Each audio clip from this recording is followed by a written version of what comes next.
This is our friend Bridget. Amongst other things, she makes beautiful rugs out of raw sheep's wool. Wow, and here it comes. Fantastic. And we thought you'd like to see how she does it. It all begins by tying the ends of the long strings, called warp strings, down onto the bottom roller of the loom. So the setting up bit, that takes quite a long time. Oh yes, and then when I'm out of warp I have to go and make some warp, and I usually do that around 2 trees in the garden. 4 warp strings together, I go up over the back and then over the top with a simple knot, just one initially.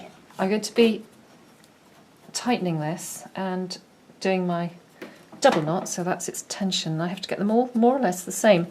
So it's a matter of feel as much as anything. You take your middle one and you do one to the left, one to the right, one to the left, one to the right.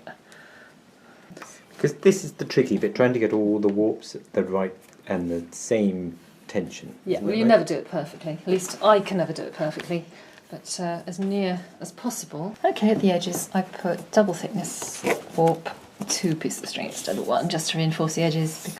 Right, I think that's done. Right, oh yes, I'll turn them all with the ratchet later, but then I can't do them individually afterwards.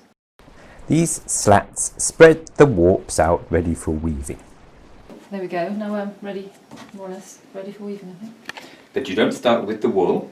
I'm starting with the heading, which is going to be string. Mm-hmm.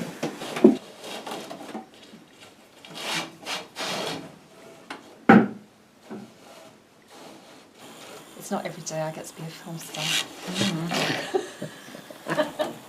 The heading holds the rug together at both ends.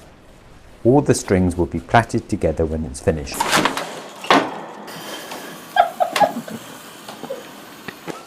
I'm sorry, I'm in the way, I can tell. The way you keep jabbing me with the stick thing.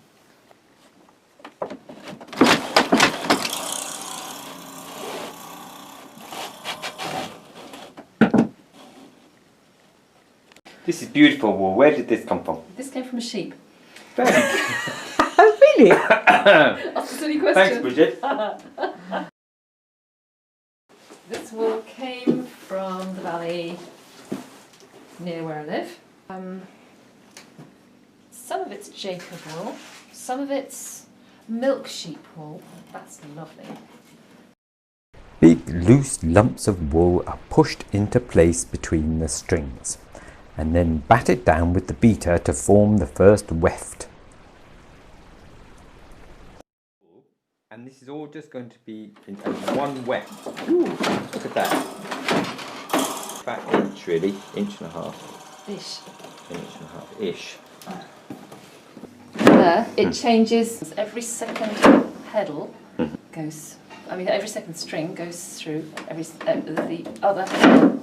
If you see what I mean? Nearly. Let me just hold this here. Okay, now do it again. Wow, what a wonderful machine this is. Your hands nice and soft. No, they stink of sheep. Sheep. Bridget cards all the wool herself by hand. She also spins and knits, but that's a whole other story which we might bring you another day. You do yours by candlelight normally, don't you? You must be joking.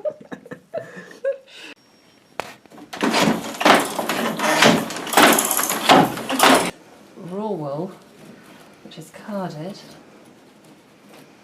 into what's called the shed space, which is between here and here. Oh yeah. Okay. Mm-hmm. Dark grey, brown, white, black.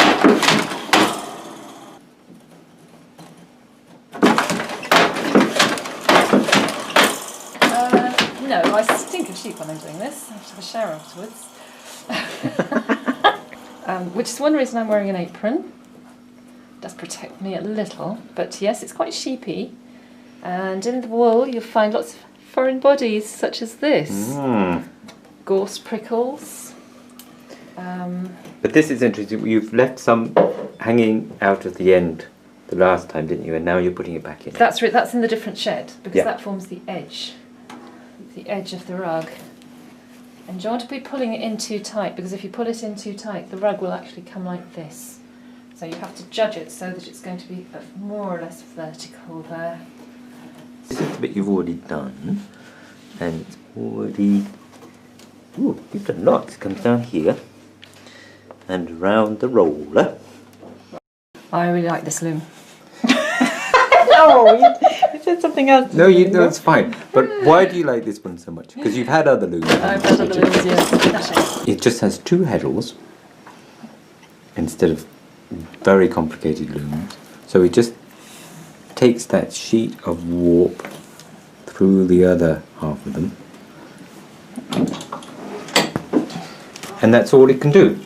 But that's enough. Yeah, that's isn't what it? I've chosen to do because I'm not so interested in textured weaving. I'm interested in designing colour. These rugs that you make are so beautiful, but they're lumpy and interesting and coarse. Ethnic, I think you call it. Ethnic, that's an excellent word for it. Rustic. Rustic. Ethnic. Bridget, how many hours work go into one of these? There's probably 2 days' work, I'd say. That's not including raising the sheep. Yes, of course. Okay, that is the carding and the weaving, because I don't spend all day every day weaving. I do it when I have time. It's hard to assess exactly because I don't clock in and clock out, but I'd say it's about two days all in all. I also have to count into that 2 days washing the rug. Drying the rug, well, that does itself ultimately, although it takes a long time in this climate. And then I have to tie lots of knots and do lots of plaiting to finish off the rug and put a label on it. Wow, and here it comes. Fantastic, look at that. So here is the latest Magnificent. rug. Put it on the floor so you can see it. Sure. Not much floor space here really. That's That's the beautiful. floor rug.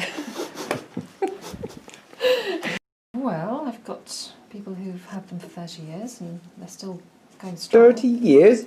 30 years. So I'm assuming that's the rest of them are going to last that long, I hope, and more. I wouldn't be surprised. You find all sorts of things in this rug. There's gorse pickles and there's... Bridget sells some of the rugs directly and some end up here in Chris's craft shop.